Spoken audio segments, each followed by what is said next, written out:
I have to apologize for the long delay.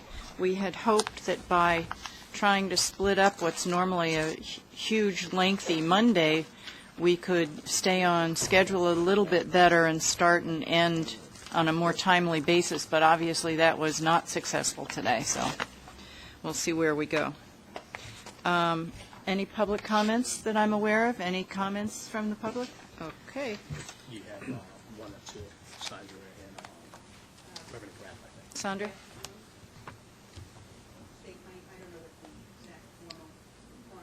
Can you, would you just go there, because that way you can turn the mic on. And I don't have the 3-minute thing, but you're limited to 3 minutes. They're not on yet. They're still on. Oh, But that one is not on normally. That one gets disconnected.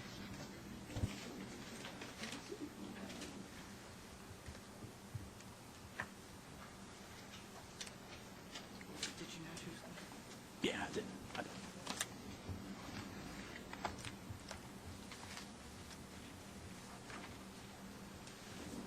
I have a suggestion, Sandra. Could you just sit down at the desk? Would you mind sitting at the desk? Because the desk things are live.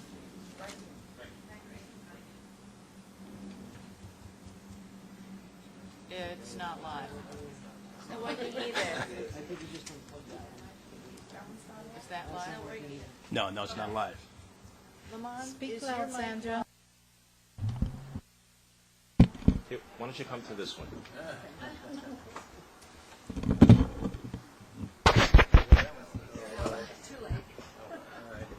We're good. I thank you. It's a pleasure to meet with you, Chairwoman, and to see the impact already that MTA has. Just by way of introduction, my name is Sandra Wilkin. I am president of Women Builders Council and also have a small construction management firm called Bradford Construction, but really here on the part of women in New York. And I can tell you that the buzz and the interest of MTA bringing, number one, a very good leader, Mike Garner, to the MTA has been very, very helpful in terms of the focus that we see and the support we know that you will have in helping women and minorities for bonding and insurance and procurement. Thank you.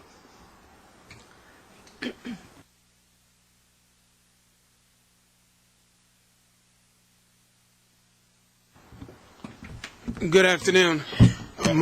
My name is Reverend Jacques DeGraff from Canaan Baptist Church in the village of Harlem. Canaan Church is a freedom church. It's the last place that Martin King spoke at before he was assassinated, the first church that Mandela visited when he came to our city. Our tradition has been one of activism and delivering the power of the kingdom here on earth. And through that activism, I've become a past president of the National Action Network, succeeded a fellow named Reverend Al Sharpton, vice president currently of the 100 Black Men, a member of the Minority Leadership Business Council, and currently on the board of the SCA EEO Advisory Council. I've served as a cabinet member at the predecessor to the ESDC, the UDC, so I know a little about the subject matter before us. Today's meeting could really probably be titled Great Expectations.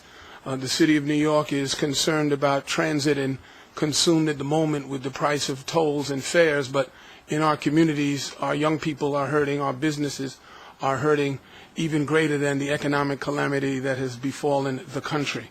And so we come here to say that we are a witness and a monitor, that we'll be back at these meetings. We have great confidence in Mike Garner and his leadership. We have confidence in this governor and in this committee. But we also have greater expectations on behalf of the community. So we want to be both a monitor and a resource, that there will be some questions that will be beyond the capacity of this room to answer. We hope that you will include us as your partners, but we will also hold your feet to the fire. It can no longer be business as usual. We're in an emergency situation. So if anyone has yelled fire, if it has not yet yelled fire, we're here to yell fire. The House is on fire economically. We have great expectations of this body. We ask you to count us in. We'll be watching. Thank you. I had the pleasure of meeting both of our speakers at an event that honored Michael and actually was sponsored by Sandra's organization. I knew before that evening that we had done a good thing in bringing Michael here. I knew there were great expectations in the community with his joining us, and it certainly came home to me that night. We do intend to reach out to you. I think you'll hear some of the plans that Michael has today. And I can't tell you how much I appreciate the fact that you took time to come today and reach out to us, because that shows that we really do have a two-way street that we're interested in pursuing. And I invite you to all of our diversity meetings. I hope you can attend. The schedule is always posted a couple of months beforehand, so I'm looking forward to seeing you. And this committee, and if you have any issues that you need to raise with us, we are good listeners, so thank you. Michael, could I have a motion to approve the minutes of February 23rd, 2009? Any opposition?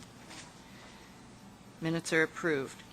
There are some changes in the committee work plan. I think I warned everybody that I expected there to be changes for two reasons. Firstly, we have been trying to consolidate our reports into 4 annual meetings to better reflect the way our reporting goes to federal and state agencies. And secondly, of course, Michael joined us a couple of weeks before the last meeting, so we're doing a little catch-up here. I'm going to ask Michael to address the changes because I got confused myself when I tried to figure it out. And that's on page 5. Yes, the changes on the work plan was done with the focus of trying to eliminate overlap, and since the meetings were being being reduced, I want to defer this to Naeem, who is going to explain the actual reasonings for the changes in the work plan. Yes, good afternoon. Thank you. What we're going to do is initially we had the annual updates for Title VI and EEO program for earlier on, and we're moving that to the July meeting because we will be getting data in the reports from the agencies by the end of May, and that will give us time to do our assessment, and then we'll be able to present to you with our updates, with our presentation for the July 09 meeting. At the same time, we will also give you a presentation on our overall annual goal setting for federal fiscal year 2010 and also for the state fiscal year. And at the last meeting, there were some comments from the agencies about presenting the mid-year report on EEO contract compliance in July, because the agency had raised concerns that there was not enough time for them to submit the information to us and then for us sufficient time for us to review the information and then present it to you. So for that reason, that we are requesting that we move to October 09. And at that time, I will also give you a report not only on the EEO activities, but also on the contract compliance activities, which is the numbers for contract awards to primes and subs for the mid-year, which will be June of 09. I have no problem with this, as I think we've had good reason to expect changes in this coming year. But I'd like to remind everyone that our goal here is to expedite our reporting. If we don't have our reports on a timely basis, we find out too late that we aren't meeting goal to make the changes that we need to make. So our overall goal is to expedite reporting so that we're able to make the right changes at the right time. I would like you to take a look at one of the items, the fiscal year 2010, the federal fiscal year 2010. That has to go to the full board after we review it, so I'd like you to make sure that you have sufficient time to meet your federal deadline, get it to us, let us take it to the board, and get it all approved. If July is too late for that, then we'll move this July meeting up either to June or June. whatever is better for you. So take a look at that, because I know we've had some difficulties in the past making that scheduled submission. Sure. Any comments from the committee? Well, the good news for today is we're going to do departmental goals. Michael? Great. I wanted to just make a comment with respect to the last meeting that we had with all of the operating agencies. I mean, are we clear? There was some kind of issue and concern that the data that was going to be submitted, there was not enough time frame for the operating agencies to submit accurate data in time for the June board meeting. Right. So I want to be sure that basically that this next meeting is going to be inclusive. That's going and we're going to have accurate, transparent data. And so I know that was an issue at the last board meeting.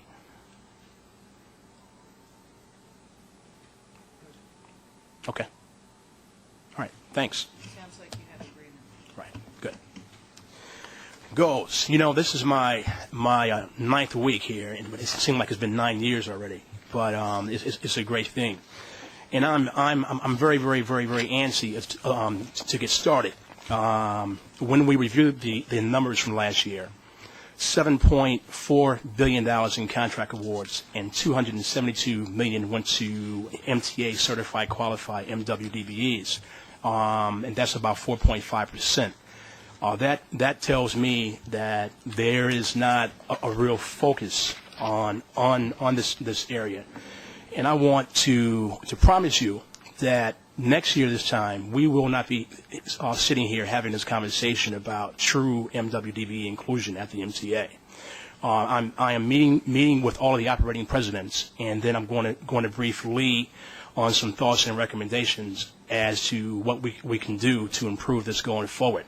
One of the issues is that I found out that OCR is not involved in the RFP process, and so you can't have a staff of 40 engaged in going out recruiting firms, bringing them in, helping them to get certified, and then turning them over to the operating agency in a hands-off manner. There needs to be teamwork in a hands-on manner to focus on true inclusion in all of the operating processes that we have.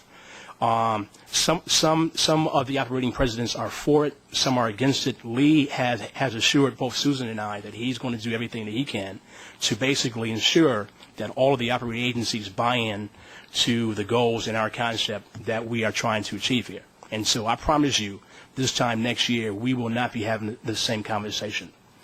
So basically, one of the issues that we have here is that you can't set SMART goals without those goals being transparent. And we have had a hard time historically in getting accurate data as to where each one of the operating agencies are.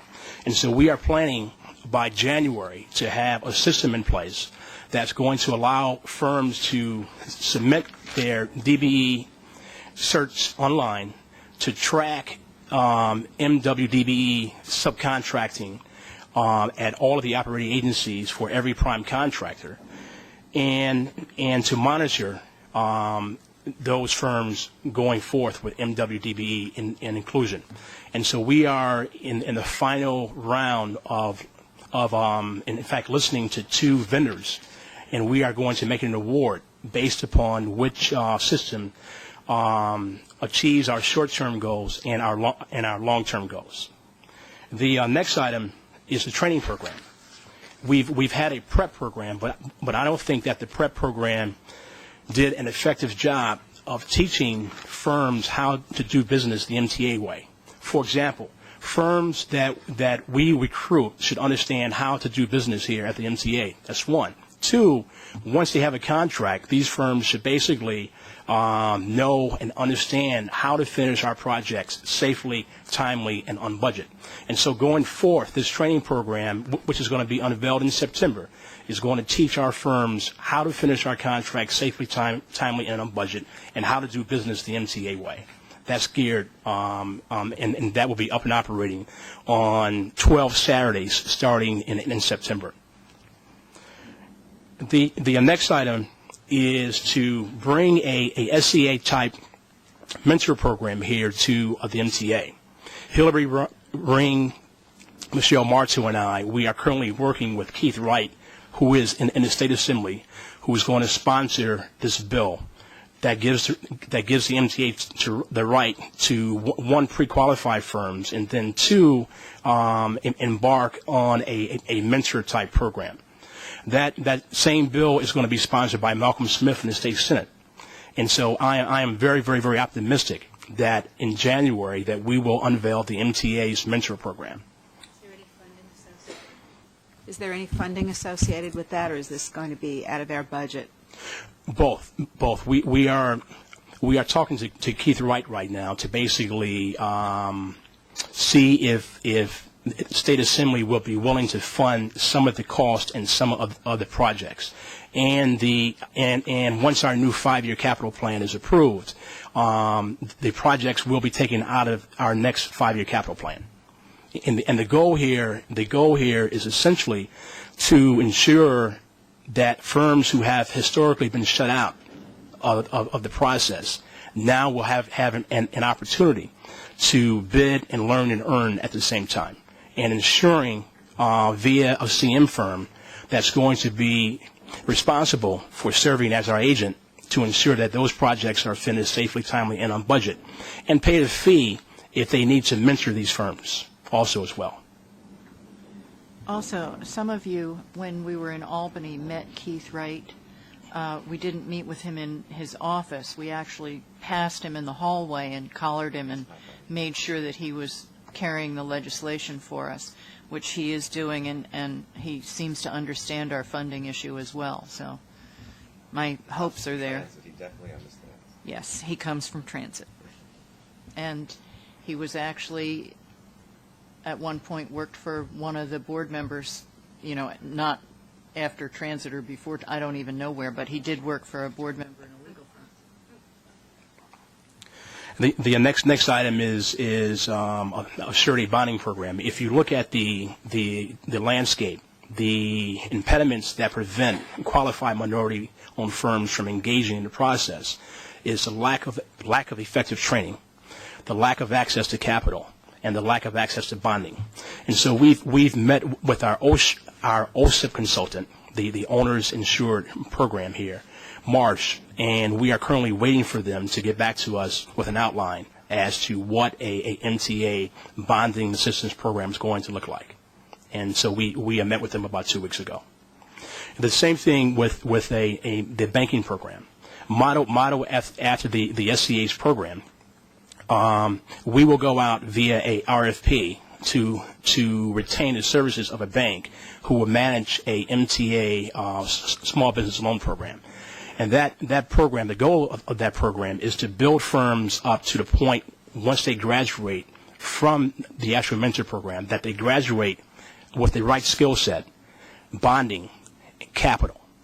And so this whole exercise is seen upon as being an investment and not an expense, because we're building a larger pool of qualified firms who one day can do our work and bid as prime contractors. Michael? Yes. Do you have various sponsors for this pending legislation? I mean, you mentioned Assemblyman Wright for the first one, but you have other two that say pending legislative approval. Is it Yes. also Assemblyman Wright, or is it? Yes, it is. So they're all going to be? Yes. Okay. Thank you. Yes. Yes. We don't need the actual approval for a training program or a bond program or a loan program. But these services are only going to be focused on firms who are doing work in the mentor program. So once the bill is passed, then we can move forward with creating this model that we had at the SCA. There's actually more synergy here than is apparent, because some of the firms that presently work for MTA and some of the firms that were on the Blue Ribbon Panel for Construction Excellence serve as monitors, as mentors. So they're already familiar with the mentoring program.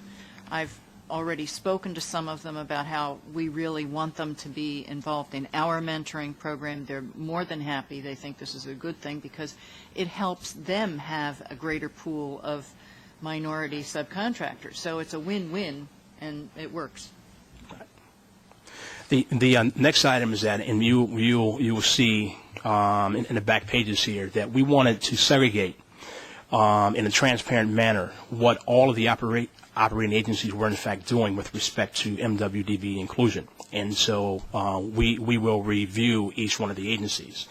One is we needed information or data that can tell us if there's problems. Once there's problems, then drill down to find out what the factors are with respect of the operating agencies, including qualified MWDBEs in their process, and then help them and then serve in a hands-on manner as a sourcing office that can refer qualified firms to all of the operating agencies so they can be involved in their processes.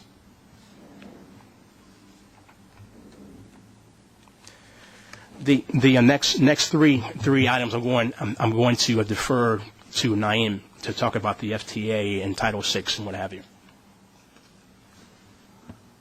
Okay, thank you.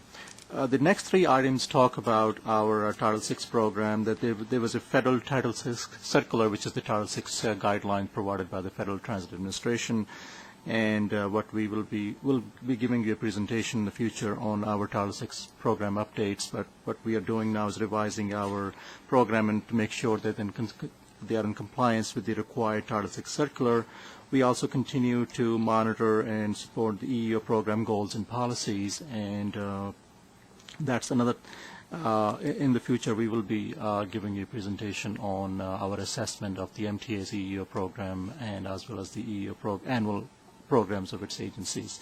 There are EEO programs that we submit on a triennial basis to the FTA, and then there are annual updates that we're required to conduct, and those are items, documents that we don't necessarily submit to the FTA, but those are for internal monitoring purposes. And there's also, the last item is the re-engineering of MTA's integrity monitoring program. And I'm just wondering if Nevis can talk about that for a few minutes. And one of the things that we're currently doing now is that we are assessing goals and metrics down to the employee level, and essentially we are going to eliminate the overlap which currently exists. And the goal here is to have one person responsible for the goal setting process and the goal monitoring process, and not have two sections or two employees doing that. So that responsibility is going to rest with one person. Okay, the integrity monitoring function was transferred from MTA corporate compliance back to OCR. What we do here is we focus on contracts that are where the level of exposure to MTA assets are really huge. So we have this monthly monitoring of those contracts. We kind of have also increased site investigations. We go out, our staff is going out in the field more often, and I've asked them to go out on each of them should be out in the field at least twice a month. So it's like we have increased our on-site investigations. And we are doing more so that we are really focused on that these contractors are aware that we are there and monitoring what they are doing. Let me also add that we had a meeting yesterday with audit, and in a conversation with Lee Sanders, he wants OCR and audit to work in tandem together to ensure that these contractors who are setting goals are in fact achieving goals, and if they're not, then having those contractors come in and explain why they are not meeting their goals. When I first got here, I observed a process that we're bundling our projects into these major projects, and the average qualified minority-owned firms don't have the bonding to respond as prime contractors. And then essentially there were phone calls to us asking us that the prime contractor that was the lowest responsive bidder are asking us to reduce or to waive our goals. And my response was that, hey, listen, I was hired to increase contract opportunities for qualified MWBEs and not waive goals. And so when we find that we have large contractors who are not meeting our goals, we're going to bring them in. The second part of that is that that these contractors must be evaluated with respect to how they did with the MWDBE goals and the goal setting that they have. And I think that once that's done, once we are brought into that loop, you will see these contractors bringing in qualified subs or MWDBEs who they have a history of doing work with external to the MTA. The owners should not only be on the MTA or OCR defined firms who they should work with, but in the free market enterprise, these large contractors who have a history of using qualified MWDBE firms on their projects, they should bring those firms here, and then we'll fast track them in order to get them certified. And I think if that's done, then we'll see an improvement in this area. Can that process be done without delaying? And Yes, it yes, can be done. yes. So we're not. This office will not be in the middle of contracts being awarded. We're here to serve as a sourcing vehicle. We're here to assist the operating agencies in their contract awards. But you'll find that the contractors who are skirting their MWDBE goals, they're also skirting their safety issues. They're also skirting their paying the right prevailing wages to their employees. And so, if in fact, I'm very optimistic that we can award contracts, that we can ensure that contracts are completed safely, timely, and on budget, and inclusive of every sector that's in the industry.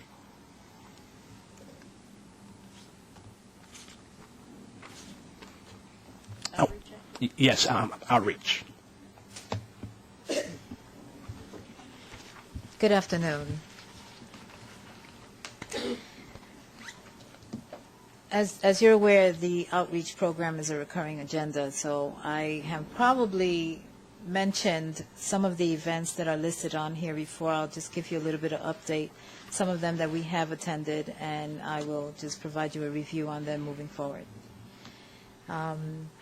This month we attended the Somos El Futuro 22nd Annual Legislative Conference as co-sponsors, and we exhibited our program in addition to Mike Garner having a speaking session at the MWBE roundtable session.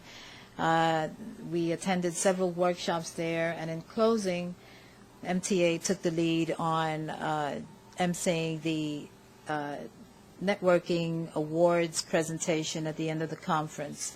Awards were provided to MWBEs in the community along with leadership awards, and so it was very successful. I would say about 300 to 400 attendees were at the conference. This Thursday we will be attending the Blue Book Building and Construction Showcase. That is another large conference.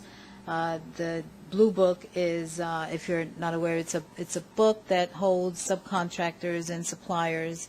This will be a networking event, and we will have an exhibit table there. This past week, we had the OCR certification session. We had a few attendees, probably about 5 attendees, come in and try to inquire on how to fill out the application and become certified. In May, moving forward, we are planning the OCR procurement session.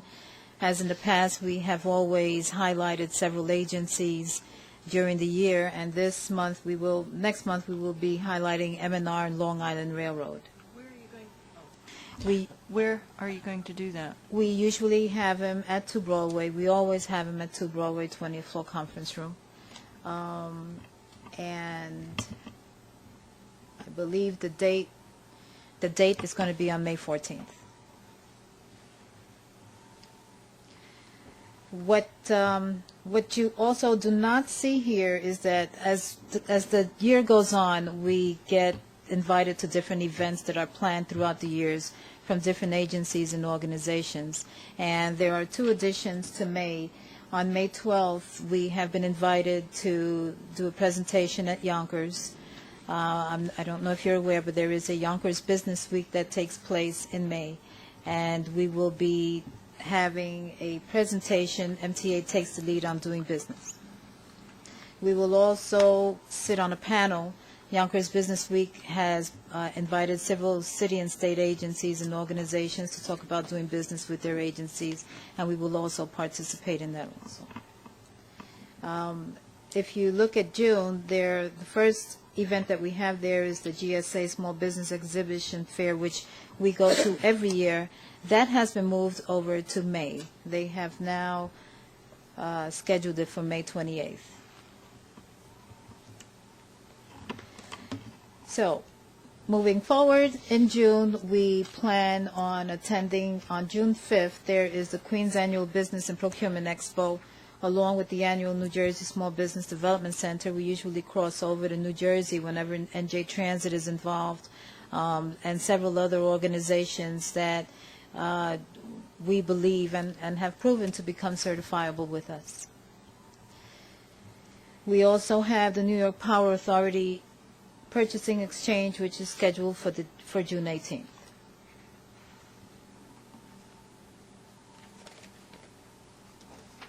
So if you move to page 10,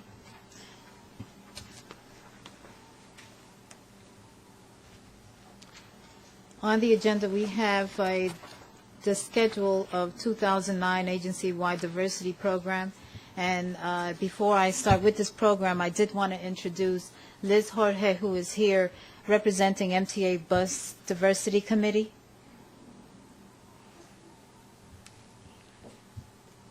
And if you look at this schedule, it just pops right out that the MTA headquarters, MTACC, has the majority of the events that are held throughout the year. When is your May event? Well, actually, the May event, Asian Pacific, we're still working that one out. However, the Holocaust Remembrance is going to be on Tuesday, April 28th. That is Tuesday, right? Yeah. Our presenters, I think it's Tuesday. Yes, it is Tuesday. Yeah, should know it's my son's birthday. Okay. Our presenters are going to be Michael Horodiciano, MTA Capital. I got that right. And Ayala Malinovitz, who is Chief of Staff for MTA Capital Construction. They will be speaking at the Holocaust Remembrance. And as you know, we always do the candle lighting ceremony on that day also. I'd just like to take note also that you see that New York City Transit does not have very many celebrations listed under their category. The asterisk that says events are acknowledged through employee-based organizations, there is also a workforce development department, and through that department, they actually celebrate the ceremonies not only through the employee-based organizations such as CAT, which is the African Americans in Transit, and other organizations, Transit Veterans Association, but they also celebrated with us. As you know, we have shared several agencies, so yeah, we're going to start to do that more often because of the budgetary issues, and because of the assistance that we need. We're going to try to look to share more event organizations through New York City Transit. And that is basically my outreach and diversity program presentation. Any Okay. questions? Okay, Carolyn? Let me just say before Carolyn starts, is that, going forth, that we're going to ensure that outreach and certification work hand in hand. These events should not just be attended, but they should be attended with a focus with respect to actually recruiting firms, helping these firms through the certification process. One, if you look at our numbers, currently, if firms feel that there's no opportunity, they won't go through this process. But once you institute programs that may lead to contracting opportunities, you will see an overabundance of firms calling and looking to become certified. Good afternoon. What I have here is the certification activity for the months of January and February. At the end of December, we had 17 firms that were pending certification review. And during the month of January and February, we certified 7 of those, and 3 withdrew their applications. Now, I know generally you like to know why they withdraw. One firm withdrew because the owner came down with pneumonia, was very ill and unable to complete the process, so he will come back at the time that he is well. Another firm withdrew because they're undergoing business restructuring. They decided they were going to restructure their business, so they halted the process and said they too will come back once they have completed that process. And then we had a third owner who had to withdraw because they worked full-time and didn't realize that under the federal regulations you cannot be full-time employed and have a business and be certified as a DBE. During the months of January and February, we received 9 new applications, bringing the pending number to 16 at the end of February. Now, what we did here, the next one is we have a chart, and this is the first time we've submitted a chart, and it doesn't show much because we're only dealing with 2 months, but as the months progress, we'll see more. What I've done here is broken down just the determinations that were made during those 2 months. As you see, in January, we certified 3 firms, 2 withdrew. In February, we certified 4 firms, and 1 withdrew. We didn't have anyone who was denied, no one was deemed ineligible, and no firms were returned for those months. The next chart, we're dealing with the type of determinations that are made, particularly in light of the economic stimulus money that we're anticipating. We want to really track the types of firms that we are certifying, particularly in the construction and construction-related areas. As it turns out, though, of the firms that were certified during those 2-month periods, only 1 was in a construction or construction-related area, 2 were professional services, and 4 were others. Sure, I can. All right. We had 1 who provided commercial photography, 1 who does telecommunications installation, another that is an interior design service, and still another that provides electronic component assembly. Okay. And we'll continue to do this kind of tracking. You're welcome. Yes. The next item is the total workforce, supervisory workforce, and EEO complaints. This is data as of the end of year 2008. The following 2 pages are a general disclaimer which talks about the fact that the numbers and information does not reflect availability for specific job groups, and the progress against goals report, that's a document that we prepare on a quarterly basis. It's compiled by our office. In addition, the numbers and information provided do not show statistical disparities or explain the reasons of provided root cause analysis for any identified underutilization. And the report reflects the results based on the 2000 census and with respect to workforce availability data and the classifications which are according to the 2000 census. Additionally, the census has changed classifications of American Indian, Asian, Native Hawaiian, and the Pacific Islanders. However, the MTA agencies have not yet completed their reclassifying of the incumbent employees in those categories. So therefore, we do not draw any conclusions in this report regarding those categories. And finally, the terms above, at, or below 80% of census availability as is used in this report is not an admission of discrimination against any protected group. The chart on page 14 actually gives us the total overall MTA-wide workforce as of December 31st, which is 71,043 employees. The women comprise about 17% of the workforce, or 12,311 employees, and the minorities were at 63%, which translates into about 44,787 employees.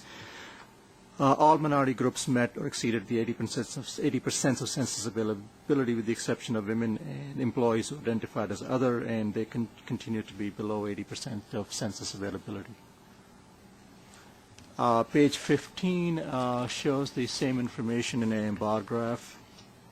This is again a new chart that we've included. We haven't shown information in this fashion before. Page 16 talks about the overall supervisory workforce, and as of December 31st, there were about 24% employees in the supervisory positions of the MTA and its agencies, which is about roughly 17,000 employees. Of the supervisors, women comprised 23% of the workforce, and the minorities were over 50% of the supervisory workforce. There were also promotions within the for supervisors. There were 945 promotions in the supervisory ranks, of which women are 20%, and minorities were over 50%. And the charts on page 17 give the same information. It gives the total employees as well as total supervisory promotions, broken down into gender as well as racial and ethnic groups. At the bottom, on the left-hand side, is the supervisory staff promotions, and based on gender. And on the right-hand side, the supervisory staff promotions based on race. Minorities, particularly minorities and non-minorities, which shows that minorities were about 51% who were promoted, and non-minorities were just a little less than 50%.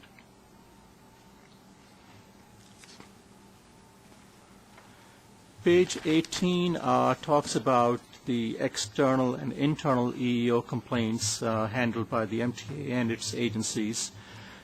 And it states that as of the end of the year, during the year, I should say, there were a total of 406 complaints which were handled which were filed with the outside agencies, and they cited 621 separate allegations.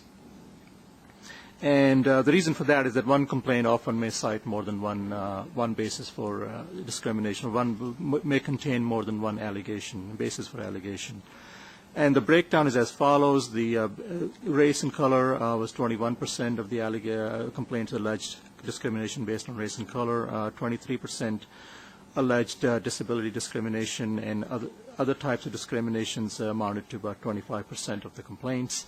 And as of December 31st, 300 of the 406 complaints remained open. The complaints are handled by the agency legal departments.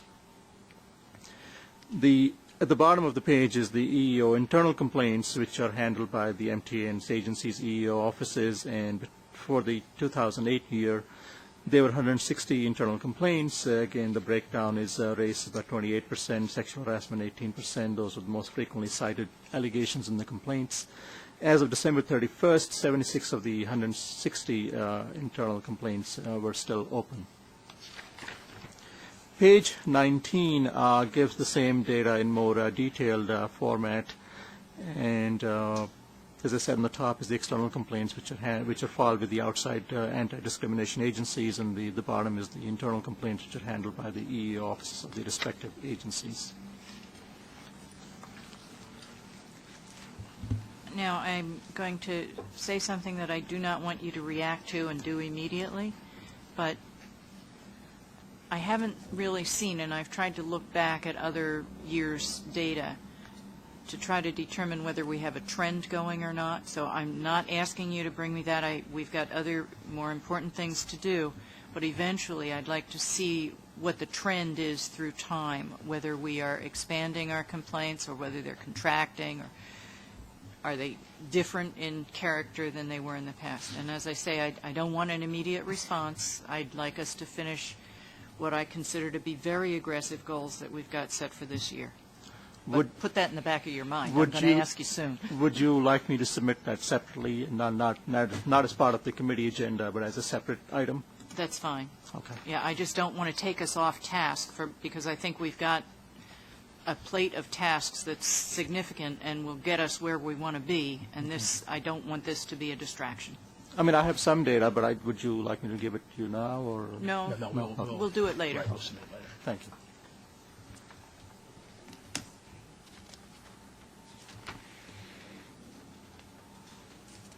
Okay, the next item is the MWDB program activities report. And before I call on my colleague, Muhammad Ali, to give you the numbers, I just wanted to give you a brief discussion on the goal-setting process. As you know, there is an overall 17% goal for disadvantaged business enterprise participation on contracts which are federally funded.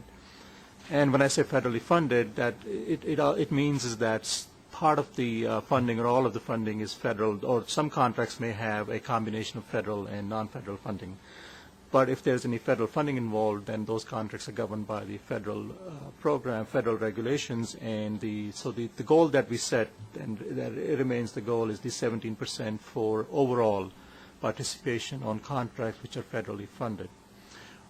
The individual and I beg your pardon. On the state side, what that means is if there's a contract with no federal funding, then those are governed by the state regulations, and for those contracts, the goal is 10% for minority business enterprise participation and 5% for women-owned business enterprise participation.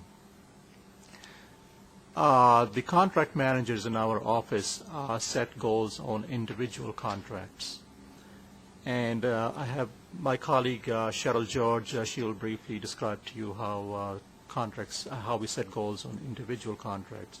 But the overall goal is 17%. And what that means is that at the end of the day, when you take a look at all your contracts and you put them together and you do a calculation, and the goal, the idea is that should be up to 17%, or if it's non-federal funding for the MB participation, be 10% or 5%. And I believe my colleague, Mr. Ali, would go into as to some contracts we have not set goals on the reason why. And then we talked about bundling of contracts in the past. Certainly in those instances, there are some contracts which we have not set goals. But what I want to do is to turn the microphone over to my colleague, Cheryl George, and she will briefly go through what managers do to set set goals on each individual contract. Yes, good afternoon. Basically, what we do is identify the contract by the category. It may be commodity, construction consultant, and service consultants. We identify the funding source as Naeem indicated, federal or state, and also the geographic location. And the reason for that is some jobs may be done downstate, some jobs could be, performed by contractors out of state as well. We review the scope of work, the cost estimate, and any historical data that is similar to the contract that we're looking at to see what has been achievable and what could potentially be achieved. We also identify the sole source or if there's any specialized work to be performed by the prime, overhead expenditures, and other impediments such as safety training, licenses, permits, certifications that may prevent MWBE participation. If we do not have all the information necessary, of course, we contract the appropriate procurement person to get that information, and then we take a look at the cost estimate to identify the trades, the percentage of work that is performed by the prime, and as a standard, we pretty much 30% is allocated unless otherwise indicated that the prime must perform. In some cases, it could be 100% if it's structurally related. And then based on that process of elimination, the overhead included, we look at what's available for M&WBEs to participate, i.e. there may be mechanical, electrical, architectural, etc. A query of the federal and state directory for available M&WBE firms is conducted by the SIC, Standard Industrial Classification, and or NIAX, North American Industry Classification System codes to identify these firms. That's part of the query process. Based on all of the information that we gather, we do an analysis of really what is available, what's on the table, what's not on the table. Based on 100%, there may be 60% that's not available. So the 40% is what we're looking at. And if all data is not available to us, we return that goal to the procurement department saying you must provide us with this information. And then once we get all of the information back, we do the process all over again. If we do have all of the information, then we try to process the goal within 5 days. And are you finding the procurement departments responsive and willing to work with you on this? For the most part, absolutely. I think that we build a relationship helping them to understand what it is that we need in order to process their request in a timely manner.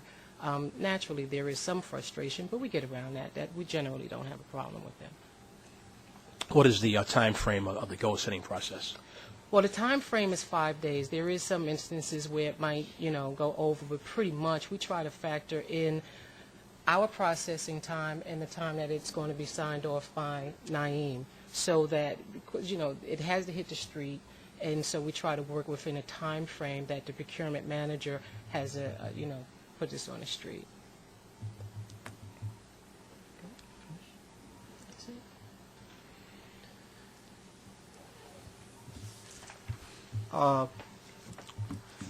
Thank you, Cheryl. At this point, I would like to ask Mr. Ali to go over the chart on page 20, which is the MWDB participation for calendar years 2006, 2007, 2008. The last time we gave you numbers as of September 08, so this time we are giving you for the whole year of 2008, and 2006 and 7 is for historical purposes that we always provide, look back 2 years. Okay. Good afternoon. As we can see, for calendar year 2008, for the federal contracts, we awarded $1.07 billion as prime, and $98 million went to certified DBEs, which brought a percentage of 9.12. However, of the $1.07 billion, the actual federal dollars was $454 million, which essentially will bring our percentage up to 22% against that $98 million that was awarded to DBE. As Naeem had said earlier on, in federal contracts, it's not all pure federal dollars. It has federal dollars and non-federal dollars, and that's the disclosure at the bottom. For the state contracts, we awarded $6.29 billion, of which $174.5 went to M&WB, which gave us a percentage of 3%. Reason for that is that there were close to $1 billion in large contracts where there were no goals assigned because of the bulking and the nature of the work that was to be performed. Therefore, it did not lend itself to goal. As a result of that, the 3% came about. Overall, we awarded $7.36 billion, of which $272.5 went to DM and WB at a 4% rate. And so there's a downward trend with respect to the number of contract awards to qualified MWDBEs from 2006. That's right. And so in 06, it was 8%, or 7.8%. Right. In 07, it was 6.6%. And so in the last fiscal year, that has gone down to 4%. Right. And as Mike had said earlier on, next year, this time, these numbers should be a lot healthier because of the aggressive programs that we plan to put in place. Yeah, I have a few comments about it as well, because as we were approving contracts through the last year, the board was very aware of the fact that we had some gigantic contracts that couldn't be reduced. Right. A good example was the tunneling contracts. There was only very few firms that could do that work and no subcontractors really involved. We also had contracts to purchase large numbers of rail cars that you just buy from one vendor, so it became very, very difficult.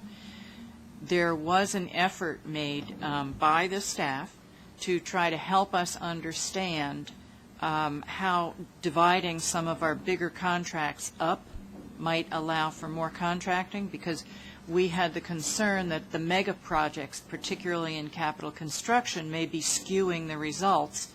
And certainly in the blue ribbon panel for construction, it became very clear when we spoke to the minority firms that they simply couldn't, nor could we expect them to be subcontractors on jobs that were, $500 million. Right. So there's certainly been a huge effort to try to reduce some of these big contracts. If you could keep your eye on that trend and see whether we are successfully, can't remember the term that they use, but disbundling? Yeah, debundling. Right. Debundling. See, I told you I make up words, right? I do. Debundling these contracts, I'd like to keep our eye on that a little bit, because we know it's been a problem, and I'd like to see what our success is. That goes above and beyond the programs that you are already trying to implement and addresses things that we've been trying to do already. Okay, will do. Because we need to change this. Okay, as we move on to page 21, we took the numbers, the awards, and we broke them down into the groups as required by the state and federal regulation. They have a general definition of service consultants, construction consultant, construction, and commodities. And as indicated here, the bulk of it went to service consultants.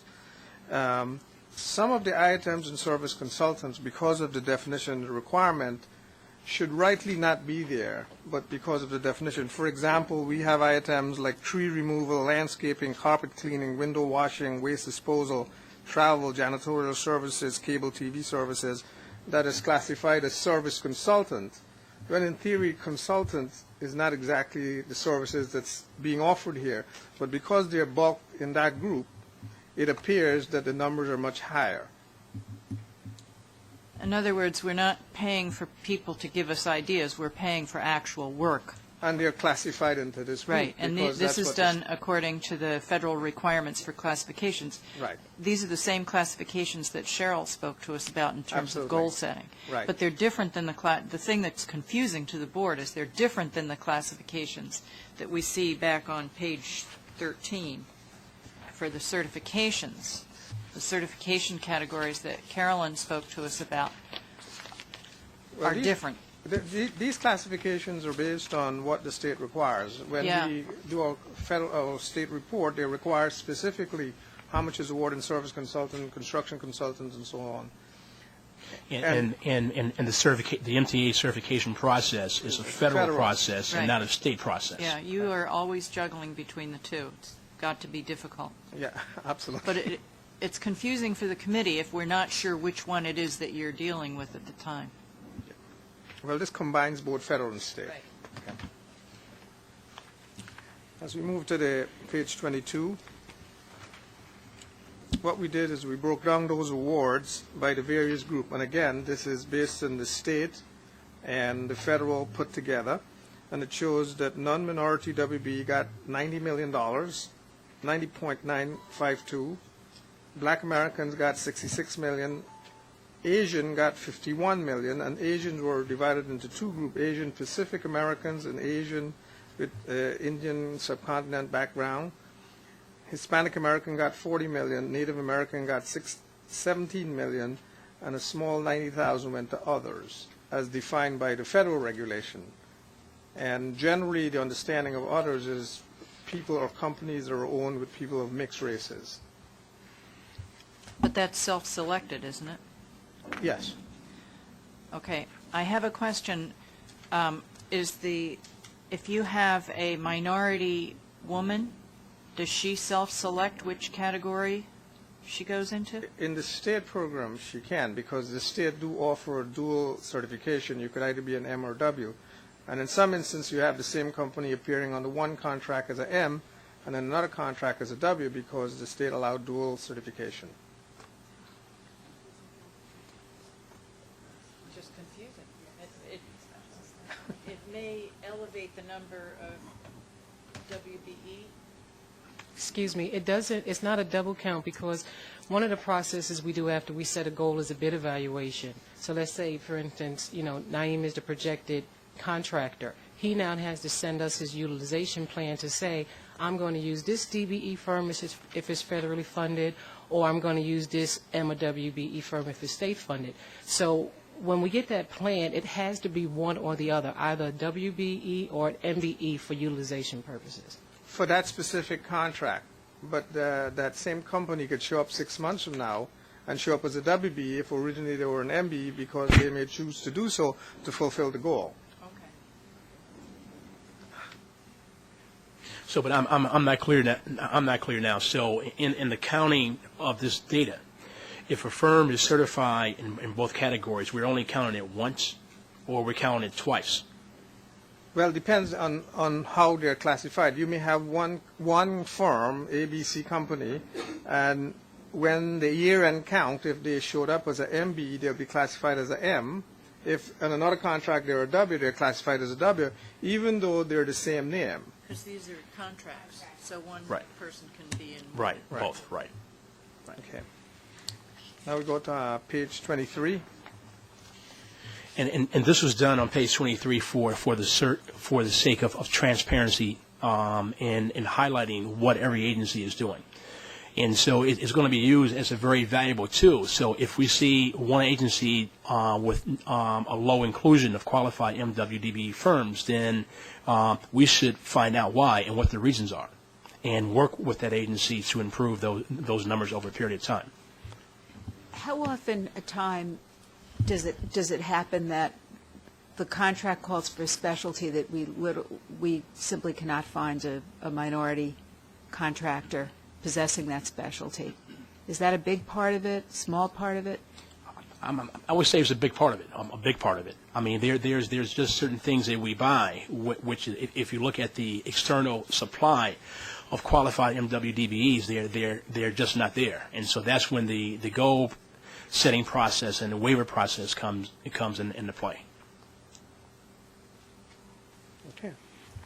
But I have a few thoughts that I'm going to share with Lee in the goal setting process itself. I think the goal setting process should be set in areas in which there are an adequate supply of qualified MWDB firms, and not have a large contractor tell you that, hey, listen, we can't find them. And so if they need to focus on those trades in which there are an adequate supply of MWDB firms, then that's where the goal-setting process should focus. Or else we're going to be chronically frustrated. Right. And demoralized. Right. Can I just add one thought? In the past, I think in one of the past presentations, we had a chart which showed the goal achievement if you take into consideration all projects, which include the mega projects, and there you saw that the percentage came down. But if you exclude the mega projects, then you will see the achievement rate went up. Yes. So. Similarly to what Naeem was saying, if you look on page 20, when we look at the federal program, you'll see that if we were purely calculating federal dollars, the percentage would be 22% and not 9.12, because it'll be apples to apples. Okay. And that's a conversation that we need to have with Lee also as well, of whether or not we want to exclude those purchases, like subway cars and buses, where we know that there are no qualified MWDB firms to supply or to serve as sub-consultants or subcontractors. Right. Well, we can always ratchet up the others. Right. Right. Where it's feasible.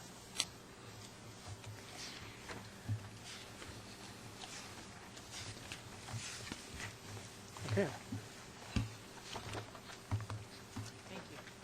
Okay, and a final comment, we need to make sure that these updated correspondences that were signed off by Lee about a month ago are posted throughout the agencies, because there are still some old correspondences still posted. Just so the committee understands, each year we recommit to our various policies, and they may be revised, there may be some minor revisions to them, and then they're reposted in all of the appropriate facilities. So you have copies of the new policies. I haven't looked at the ones posted, but it usually takes us a little while to get them all turned over. Any other things? Let me just say also that I want to personally thank the OCR staff for being extremely supportive during this period of transition. In the past, they may have been some areas in which staff has been miscast, and I'm taking this evaluation period to ensure that the skill set of each employee is matched to the overall goals that we are trying to achieve. But the staff has been extremely supportive, and I want to personally thank them. I want to add something to that. I want to thank Michael for giving the staff an opportunity to present your own information, because it allows us to get to know you a lot better. And it's important, when you see the depth of an organization, you develop the confidence that you need in an organization. So I appreciate the fact that you all have presented your own work. Thanks. Well, thank you very much, and thank you, Mike, for your comments. Appreciate it. You have anything? No, but we have some representatives from the other agencies. Perhaps they would Do you like have to add anything something. to add, Joel? I just would like to announce that we have brought on board a new assistant chief for EEO investigations. His name is Michael Birdie, who has over 30 years of experience both in the private and public sector. Michael has been with us about a week now, and he's working with his new staff, but I hope to bring him to the next meeting. Oh, good. Liz, did you want to say anything? No? Any comments from the committee? That being the case, do I have a motion to adjourn? Second. I have no doubt that we're adjourned. Thank you very much. That was nice of him to happen on that. Very pressurized.